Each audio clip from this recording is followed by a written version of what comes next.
investigasi aneh. Kata pengantar, sebuah provinsi pesisir di daratan Cina adalah salah satu pengadopsi pertama kebijakan pintu terbuka. Karena disparitas ekonomi antar wilayah negara, banyak pekerja migran dari provinsi lain yang tertarik ke sana, mengakibatkan pertumbuhan penduduk yang pesat. Populasi saat ini mencapai ratusan juta. Dengan masuknya manusia, berbagai masalah muncul secara alami, termasuk beberapa urusan supranatural. Sejak berdirinya negara kita, salah satu kebijakan nasional yang mendasar adalah menghapus takhayul feodal. Tetapi ketika dihadapkan pada peristiwa-peristiwa tak terbayangkan yang sulit dijelaskan oleh sains, segalanya menjadi sulit. Untuk itu, Kementerian Keamanan Publik Provinsi diam-diam membentuk tim investigasi aneh untuk menangani peristiwa supranatural yang terjadi di seluruh provinsi. Karena keberadaan SIT bertentangan dengan kebijakan nasional, Kementerian Keamanan Umum tidak pernah mengakui keberadaannya secara terbuka. Lupakan warga biasa, bahkan sebagian besar polisi yang bertugas tidak pernah mendengarnya, karena kasus SIT berurusan dengan hal-hal aneh dan sulit dipercaya. Jika dipublikasikan, masyarakat akan panik. Oleh karena itu, semua catatan kasus yang ditangani oleh SIT dibuat rahasia di dalam kementerian, dengan hanya anggota tim dan beberapa pejabat senior yang berwenang untuk mengaksesnya. Tetapi tidak ada yang mustahil, dan semuanya memiliki pengecualian. Jika berkas kasus ini akan diterbitkan menjadi sebuah buku dan dirilis secara publik, apa yang akan terjadi? Tapi para pembaca yang budiman, jangan menganggap ini terlalu serius. Perlakukan saja itu sebagai hiburan dan hindari mengajukan terlalu banyak pertanyaan. Jika tidak melanjutkan teks ini akan sulit. Prolog, catatan. Saya menyertakan G kakak laki-laki dan J kakak perempuan, seperti saat digunakan sebagai sufiks yang akan diberi tag oleh beberapa karakter ke nama pria, wanita yang lebih tua yang mereka kenal. Agak mirip Xiao, bisa menjadi nama keluarga atau bagian dari nama tertentu, tetapi sering digunakan sebagai awalan yang menawan, artinya kecil. 1. Seorang G. Apa yang kita lakukan? Ini terlihat seperti kuburan kuno. Haruskah kita memberitahu mandor? Hari berlalu saat matahari merah darah terbenam di barat. Di dasar lokasi penggalian, sekelompok pekerja migran sedang asyik berdiskusi. Mereka semua menunggu bos mereka, seorang pria kekar yang mereka sebut Angge, untuk memberikan perintahnya. Seorang G diam-diam melihat ke lubang itu dan kemudian matanya menyapu wajah-wajah yang gelisah di kerumunan. Dia berbicara dengan suara berat. Mandor sudah pulang. Selama tidak ada yang mengatakan apa-apa nanti, kita akan menjadi satu-satunya yang tahu apa yang ada di lubang ini. Mereka yang tidak ingin menderita kemiskinan dan tidak takut mati, ikut saya untuk melihatnya. Jika kami menemukan sesuatu yang berharga, kami membagi keuntungannya. Jika ada yang tidak ingin pergi, saya juga tidak akan memaksa Anda. Aku akan pergi juga. Hitung aku masuk. Semua orang sangat senang, seolah-olah mereka sudah melihat harta karun di dalam lubang. Baik, jika ada harta karun, kami 8 akan membagikannya. Jika ada kesulitan, kami 8 orang yang akan menanggungnya. Jika ada yang memiliki niat jahat, biarkan mereka mati dengan kematian yang menyakitkan. Ekspresi G bersemangat tapi sedikit gelisah. Dia memimpin kelompok itu ke dalam gua yang tampak seperti raksasa-raksasa yang melahap mangsanya. 10 bulan kemudian, Pingan, jangan pergi. Jangan tinggalkan aku dan anakmu yang belum lahir. Oh, di kamar rumah sakit, seorang wanita hamil 9 bulan menangis sedih di depan ranjang suaminya. Berbaring di tempat tidur adalah seorang G yang sekarat pada napas terakhirnya. Dengan susah payah akhirnya dia berkata, kita seharusnya tidak mengganggu istirahatnya. Dia pasti sangat marah. Dia pasti ingin membalas dendam pada kita. Semua orang meninggal dan saya tidak bisa hidup lebih lama lagi. Dia mulai batuk dengan keras. Setelah sekian lama, dia bisa mengeluarkan beberapa kata lagi. Jaga baik-baik anak kita. Saya menghabiskan seluruh hidup saya sebagai pekerja konstruksi. Ketika anak kita lahir, apakah mereka laki-laki atau perempuan? Tolong panggil mereka Xiaolou. Catatan, Xiaolou berarti bangunan kecil. Seorang G berhenti bernapas. Istrinya berlutut di samping tempat tidurnya dan berteriak kesakitan. Di tengah tangisannya, suara desisan yang samar dan aneh bisa terdengar. 2.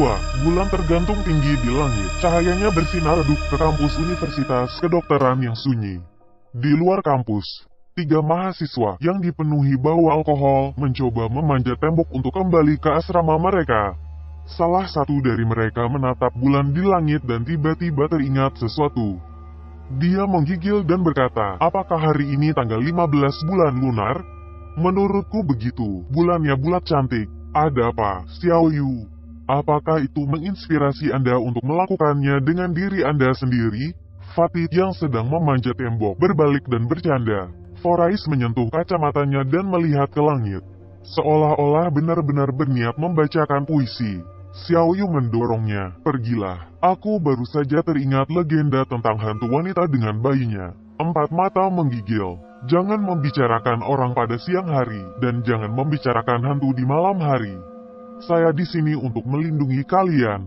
"Apa yang kamu takutkan?" Fatih sudah memanjat ke atas tembok dan mengulurkan tangannya ke arah mereka. Kampus tengah malam hening dan tertutup. Meski mereka bertiga, namun hati mereka masih terasa seolah-olah ada angin dingin yang bertiup. His ular putih abadi, dengan kekuatan tak terbatas pada usia 1000 tahun. Wus, wus, wus. Angin utara dingin bertiup-bertiup, perut yang dipenuhi dengan hari yang segar dan enak. Ketika mereka berjalan ke hutan kamper di belakang asrama, sajak anak-anak yang samar-samar terdengar bergema di antara pepohonan. Farais berhenti di langkahnya, wajahnya pucat seperti kertas. "Apakah kalian dengar itu?" Lengan Xiao Yu disilangkan, dan dia menganggukkan kepalanya dengan gemetar. "Saya mendengar salah satu senior mengatakan bahwa setiap bulan purnama, hantu wanita keluar dari hutan dengan bayi di pelukannya. Dan dia menyanyikan lagu anak-anak satu demi satu. Jika Anda bertemu dengannya, dia akan menggali hati Anda. Jangan menakuti dirimu sendiri. Itu hanya cerita hantu yang dikatakan para senior kepada anak-anak baru untuk menakut-nakuti mereka. Beberapa langkah lagi dan kita akan kembali ke asrama."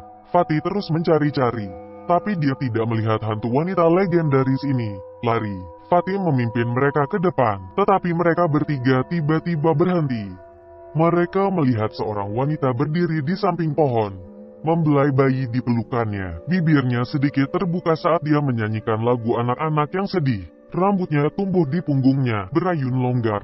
Selain mulutnya yang terbuka, sepertinya seluruh wajahnya tertutupi. Kepala perempuan itu perlahan mulai berputar. Ketiga anak laki-laki itu membeku karena ketakutan.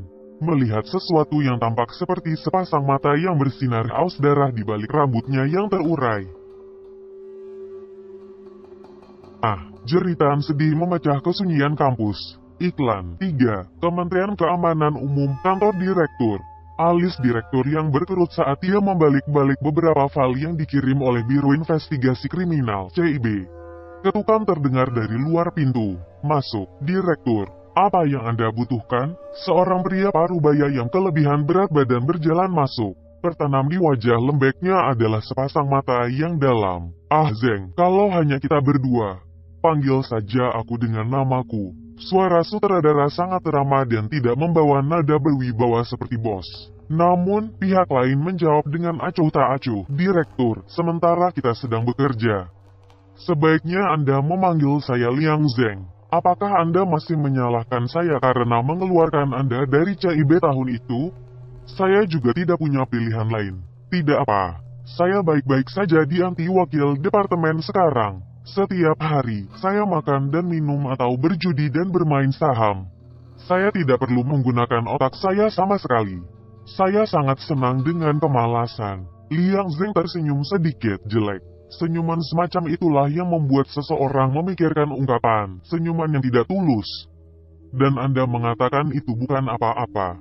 Saya tahu bahwa Anda memiliki banyak pikiran. 2 tahun lalu, ketika Anda menyelidiki kasus itu, saya dipaksa untuk bertindak oleh menteri dan pemerintah. Anda terus menyelidiki, jadi saya tidak punya pilihan selain memasukkan Anda ke antivis." Direktur memejamkan mata sedikit, seolah mengingat kenangan masa lalu yang tidak menyenangkan. Semuanya sudah berlalu, tidak perlu membicarakannya sekarang. Meskipun dia berbicara dengan sangat santai, ada jejak kebencian yang hampir tidak terlihat di matanya. Apa yang di masa lalu telah berlalu, tetapi bukan berarti itu tidak akan terjadi lagi. Direktur tiba-tiba menjadi serius saat dia melemparkan file di depan Liang Zeng. Liang Zheng dengan santai membalik-balik file dan meletakkannya kembali. Hantu perempuan Universitas Kedokteran merenggut 2 nyawa dan melukai sepertiga. Ini bukan urusan anti wakil departemen. Senyuman licik tersungging di bibir sutradara. Ya, kasus ini tidak ada hubungannya dengan anti wakil departemen. Sebenarnya, kasus ini tidak termasuk dalam yurisdiksi departemen manapun. Saya sudah menghubungi Wang Suji dalam persiapan untuk membuat tim kasus aneh untuk menangani kasus supernatural semacam ini. Apakah Anda tertarik dengan perubahan lingkungan kerja? Kilatan kegembiraan berkedip-kedip di mata Liang Zheng, tetapi dia menjawab dengan tenang. Pemerintah tidak akan pernah mengizinkan tim seperti itu ada. Betul, tidak akan diizinkan. Jadi pemerintah tidak akan mengakui keberadaan tim ini. Secara nama, tim tersebut hanya akan menjadi tim investigasi di bawah CIB. Tetapi Anda hanya perlu melaporkan kembali kepada saya tentang kasus-kasus tersebut. Proses persidangan dan keputusan semuanya akan dilakukan secara internal. Dan tidak akan ada komunikasi dengan media dan publik. Liang Zheng tidak mengatakan apa-apa, tetapi bibirnya perlahan terangkat. Senyumannya bukanlah jenis yang ada di wajah seseorang, tetapi jenis yang tersembunyi di lubuk hati yang paling dalam. Direktur melanjutkan, kamu bisa memilih 5 orang di kementerian untuk bekerja sebagai bawahanmu. Tapi kamu harus menyelidiki dan menyelesaikan kasus ini dalam waktu setengah bulan. Jika Anda bisa mendapatkan saya 1 orang ini, kita bisa menyelesaikan kasus ini dalam 1 minggu, kata Liang Zheng tegas. WHO, Musen Yu dari pencegahan pencurian. Direktur berpikir sejenak. Oh, maksudmu Xiaomu yang bekerja denganmu di CIB. Persis, tidak masalah. Sia-sia saja memiliki orang berbakat yang duduk di pencegahan pencurian. Sedangkan untuk anggota tim lainnya, saya akan memberitahu Anda setelah saya memeriksa file personalia.